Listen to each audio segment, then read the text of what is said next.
Hi Dinesh. Yeah, hi. Can you quickly walk me through your profile? Yeah, sure. Thanks for this. Myself, Dinesh, I have total of 4 years experience in IT. So in that, the relevant experience I worked in Power BI is almost 3 years. So currently I'm working for Fidelity. So this is my current company. So I've been part of many end-to-end reports. So coming to my skill sets, I'm good at SQL and visualization tools such as Power BI. Most of the time I experienced in building end-to-end reports. So Okay. currently I'm working for one of the client, which is Cigna. So Cigna is my client name, which is an US based insurance company. So this is my client actually. So what exactly we do here is we try to gather the information about the insurance data from the on-premises database, and we try to do the ETL process, and we try to report them on a business applications. For example, how the business is growing, which type of insurance products it's working, which type of insurance products is not working, which part of the country it's been performing good, which part of the country it's not performing good. So this type of analysis we'll be doing, and this report will be used by end users as well as the senior management of our company. Okay. So what are the sources which you have connected? For the current project in the Cigna, we have connected a SQL database. So Microsoft SQL database we have connected.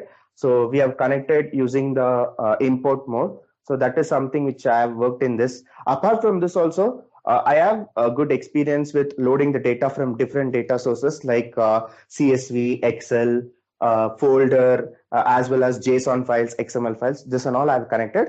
But to answer your question, in the current project, I have connected with the SQL Server. Okay. So what is the difference between import mode and direct query mode? Import mode and direct query mode, both is like trying to access the data. So one important feature of the import mode is Power BI will have some storage space. So you're trying to bring the data to your Power BI, and you'll be having the complete access to the data, and you can create any modeling. You can either go with the star schema, snowflake schema. So you can create all your modelings. You can work with DAG functions, time intelligence functions, everything you can work with import mode. But the only disadvantage with import mode is once a data size is increasing, maybe you cannot pull all the data into Power BI because it has some limit. So your PBX file cannot have more than 1 GB. In that case, if you're bringing huge data, it could be a problem. So this is with respect to import mode.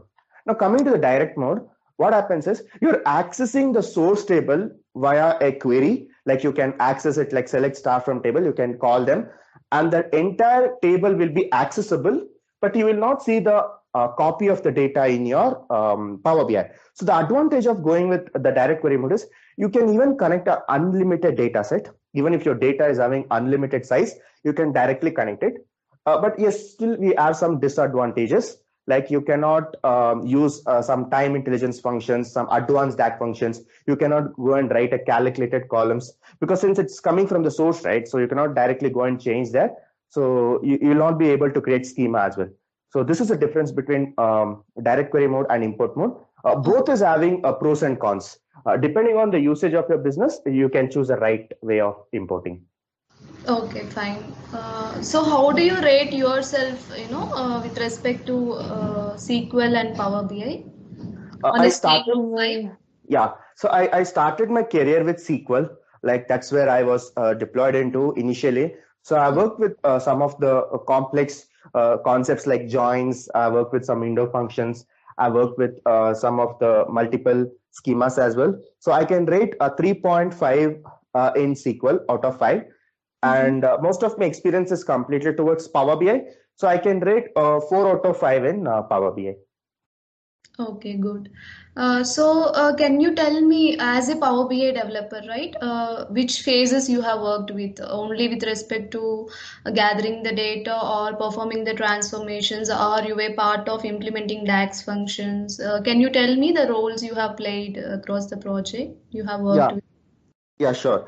In the current project, I was the only Power BI developer, so I got a lot of opportunity to work end to end. like right from the requirement gathering. Our client is someone like who did not give me the actual data. He just gave me the requirement. Based on the requirement, we have to go to the database. We need to check which tables are like being used. We need to pull out the right tables. This was actually a bit challenging because we did not get anyone's help. So once you bring the data into the your schema, or I would say you get to know that actual tables. So then, like we were using the schema. Like in my project, I've created Snowflake schema, which was a easier one when compared to the other schemas. And after creating a schema, I've imported, I've brought the data and like a lot of transformations I've done.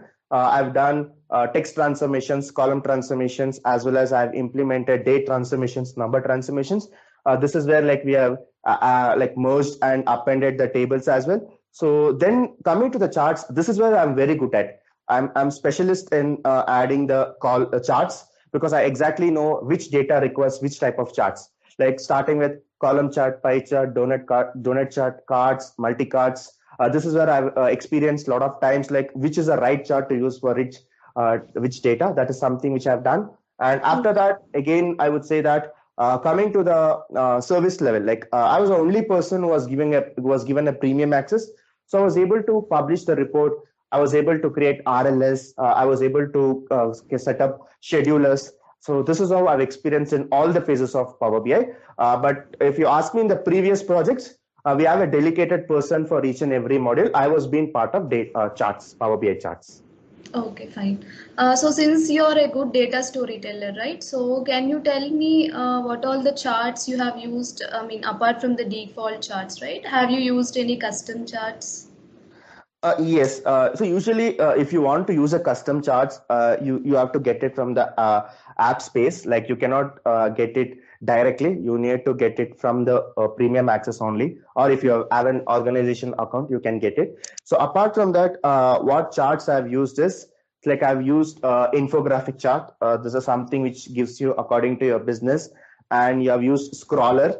And scroller is basically like will play some scroller type of visuals. I would say any text values and something which we have used categorical data. I've used word cloud and I've used drill down column charts. So these are the charts I've used. And here also there is some rule that we need to follow. If it is only approved by the Power BI, you can use it so that your reports don't get hampered. Okay, okay, fine. So have you used Sankey chart in custom charts? Do you know what is a Sankey chart? Sankey chart, I think if you want to compare two categorical variable, Sankey chart could be the best one. It can give you the relation between a category versus a category. Okay. So can you tell me any scenario where you have used ribbon chart? Ribbon chart is like an extended version of a column chart. The only difference I would say is I would say like it is an extension of stacked column chart. So in the stacked column chart, what happens is irrespective of the order, it will be just giving multiple blocks. But in case of a ribbon chart, what happens is you will get from one place to another, like one level to another level, how it is changing, whether it is increasing or it is decreasing. You will get that ribbon path. That ribbon path will tell like whether it is moving from first place to last place or last place to first place. So you'll be getting in that path. And also this is something like this chart is very useful for calculating the difference between this year and last year. So if you take any other chart, you have to write a DAG functions. But ribbon chart, easily you can achieve this. How much growth has happened, how much percentage of growth of sales has happened, we can get from this chart. Okay. So have you worked on conditional formatting? Conditional formatting, yes, it comes under the tables and metrics. Sometimes the client may be very much interested in accurate numbers. Like, yeah, you can go with the column chart, pie chart, donut chart, but sometimes your business data is very much critical that the client is focusing only on every decimal point. So in that case, you can use metrics and tables. That is where we use conditional formatting. So rather than giving a plain table, we try to provide with some informations like we provide like some conditions based icons, colors, like this we can make it beautification. Yeah. So you have also worked on DAX functions, right? You have implemented some DAX functions also in your project.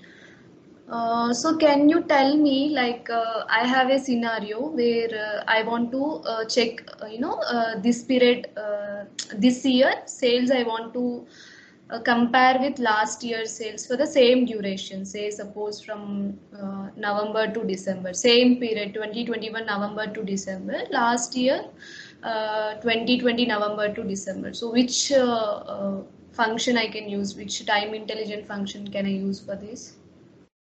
Yeah.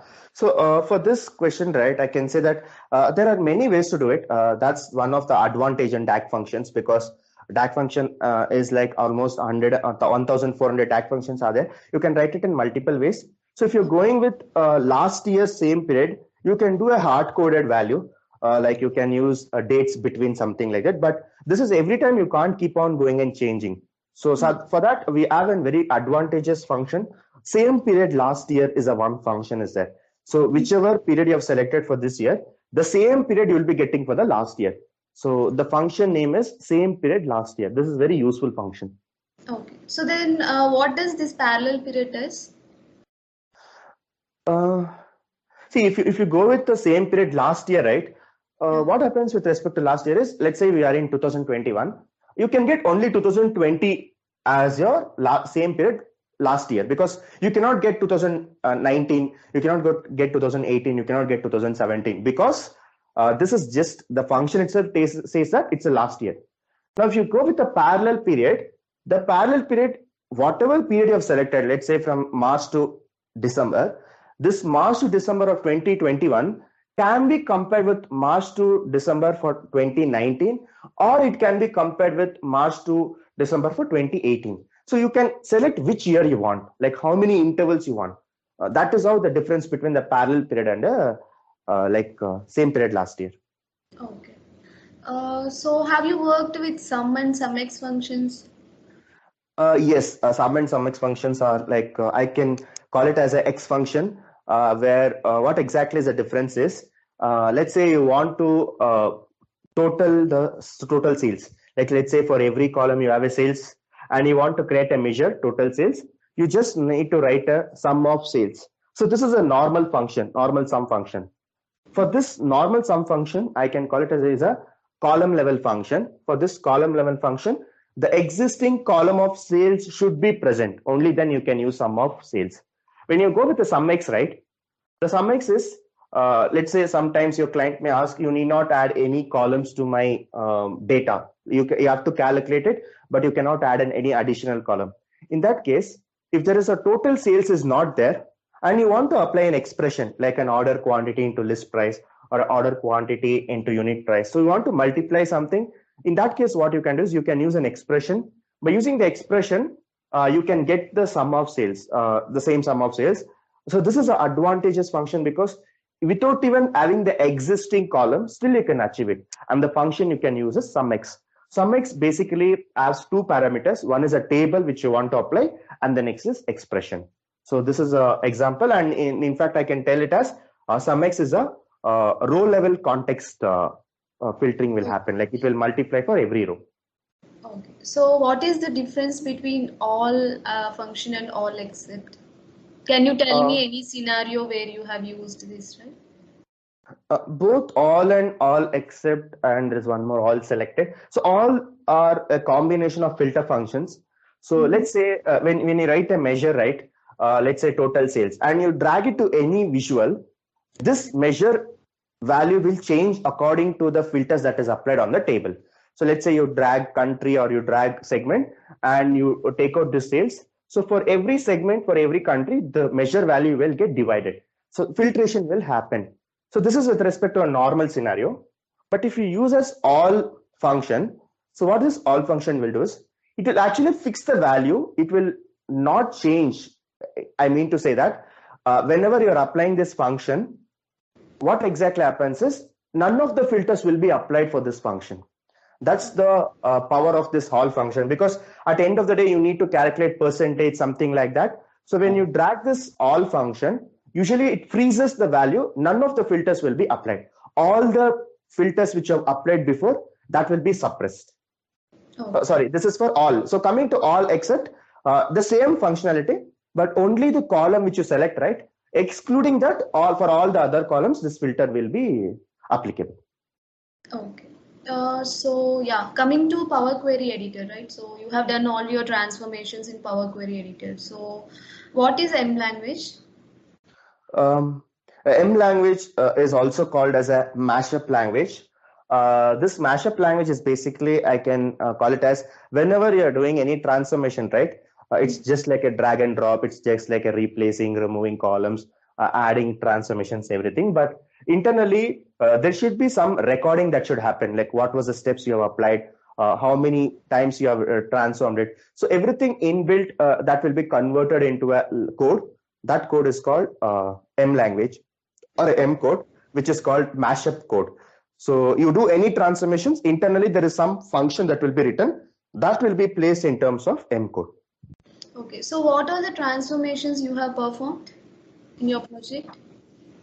We were able to create a schemas like a star schema, snowflake schema, and we were able to use text transformation, like number transformation, column transformations, additional columns, and I was appending the queries, I was merging the queries. So this type of things I've done in Power Query Editor. Okay. So coming to the data modeling, which schema you have implemented in your project? I have implemented star schema.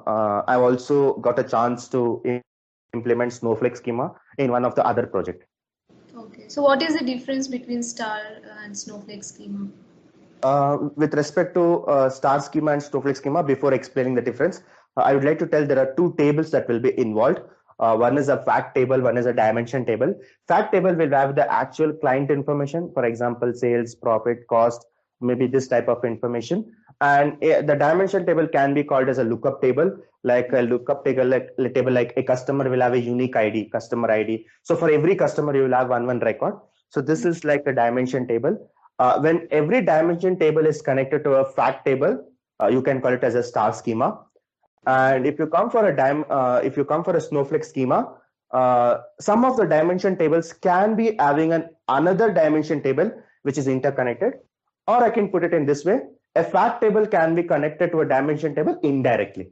So this two things I can put. This is like a snowflake scheme. Okay, fine. So coming to SQL, so you have also worked on SQL, right? Since you have used direct query mode in your project, you would have written some SQL logic as well, right? Yes, I do have SQL experience as well. Okay. So yeah. So can you tell me how many types of joins are there, or any scenario based where you have used any kind of joins? Usually joins is, I would say that is pretty much an important here, because if you want to get the data from multiple tables, I think join should be the only option to go with the SQL part. Like you have many joins like inner join, left join, right join, and we have self join, we have a cross join, we have a full join. So each one is having a different use case. Let's say you want to match the or you want to get only the matching records from a table A or table B, I think inner join could be the best. And if you want to explain a left join, so for left join, I will give a scenario. Let's say there are customer information, and let's say there is a sales information. And in customer table, you have some 10 customers. And in sales table, maybe you have some 50 records. One customer can purchase many transactions or many orders, whereas some customers may not be interested, they may not purchase anything. So in this case, I will go with left join. So left join will give us the total transactions made by all the customers, or maybe the total transactions that did not been made by many of the customers. So this type of mapping I can do. The definition says like, or maybe if I want to put it in a concept wise, left join will give me all the records present in the left table and the matching from the right table. Okay, fine. So have you worked on dense rank functions? Say, suppose I want to uh, get the second highest employee, I mean, the employee who is taking the second highest salary within the department. You need not write the code, just can you frame the query for me? Second highest salary holder, you can do it in a number of ways. But one thing is, we can use window functions or analytical functions. You have something like rank, dense rank. So the query is like select star, comma, rank or dense rank over. In the again the bracket, you will get like order by salary. So whether you want the descending order or ascending order, you need to mention that order by salary descending order. And for the entire function, give an alias name, and then you write from table. So this is a actual typical logic. On top of this, you can write a query and filter out whichever rank you want. Okay. So any aggregate functions you have used? Yes, like minimum, maximum, count, group by functions and all I have used as part of aggregate functions. Okay. Say suppose I have a employee table where sales table where I want to see year wise sales. Okay, you have a column year and sales column.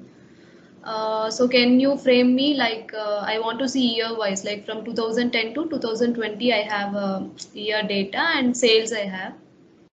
So can you frame a query for me like if I want to see year wise sales? Yes, you can use group by year. I'll tell the query select year, comma, sum of sales from table group by year. Since you have used the aggregate function, any column other than the aggregate function that has to appear in group by. So group by year, and maybe if you want, you can order by year. Okay, fine. Okay. So what are the challenges you have faced in your project? Like you would have built, right, a number of reports. So how many such reports or dashboards you have built in your project? With my experience, I would say that I've been part of 3 to 4 projects where Mm-hmm. I've created around 5 to 6 reports and maybe 2 to 3 dashboards. So Mm-hmm. this is something which I built.